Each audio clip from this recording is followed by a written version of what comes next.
என்ன சாஃப்ட்டு, எவ்வளோ டேஸ்ட்டு. 10 நிமிஷத்துல தேங்காய் பால் அல்வா செஞ்சிடலாமா? 1 கப் தேங்காவை 2 ஏலக்காவோட சேர்த்து அரைச்சு சின்ன கப்பில் 3 கப் தேங்காய் பால் எடுத்துக்கிறேன்.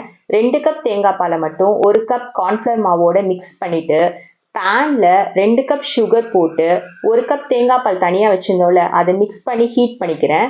சுகர் உடனே மெல்ட் ஆகிடும். இப்போ நம்ம மிக்ஸ் பண்ணி வச்சுருந்தோம்ல கார்ன்ஃப்ளவர் மாவு அதை அதில் போட்டுட்டு எக்ஸாக்டாக 3 நிமிஷத்தில் இந்த மாதிரி திக் கன்சிஸ்டன்சிக்கு வந்துடுங்க. கைவிடாமல் கிண்டிகிட்டே இருந்தால் போதும். 1 ஸ்பூன் நெய் சேர்த்துக்கிறேன். நான் டோட்டலாகவே இதில் நடுப்புற 2 ஸ்பூன் நெய் மட்டும்தான் சேர்த்தேன். இது பார்த்தீங்கன்னா ஒரு 7 to 8 மினிட்ஸ்லலாம் நமக்கு அப்படியே அந்த பேனில் படாமல் நல்லா சுருண்டு அப்படியே அல்வா வரும்.